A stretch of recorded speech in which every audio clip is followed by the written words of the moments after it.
Matagumpay na isinagawa ng kapulisan mula sa Kalinog Municipal Police Station at mga tauhan mula sa Municipal Social Welfare and Development Office ng Kalinog ay isang mahalagang simposyum hinggil sa violence against women and children sa ilalim ng batas na RA 9262 o Anti-Violence Against Women and Their Children Act at iba pang mga kaugnay na batas gaya ng RA 7610, RA 8353, RA 10627 at RA 11313 sa dalawang pampublikong paaralan sa bayan ng Kalinog nito lamang ika-10 ng Disyembre taong kasalukuyan. Ang nasabing aktibidad ay inisyatibo ng Municipal Social Welfare and Development Office ng Kalinog bilang bahagi ng kanilang programa na 18th Day Campaign to End Violence Against Women and Their Children na may temang United for Vow-Free Philippines, Vow Bigyan Wakas Ngayon na ang Oras.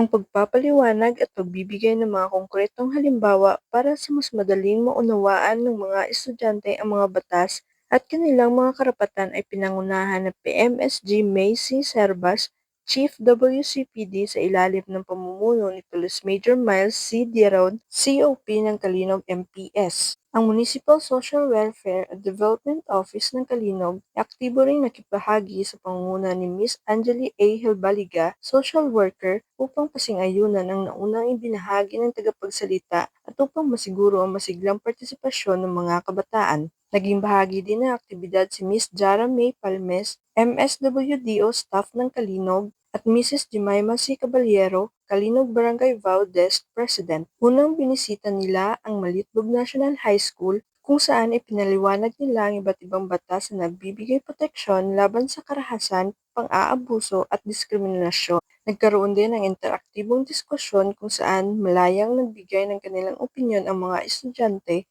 ukol sa mga isyung kanilang nararanasan o maaring maranasan. Pagkatapos nito, tinungo naman ng grupo ang Fernandez Perez Memorial National High School upang ipagpatuloy ang layunin ng programa.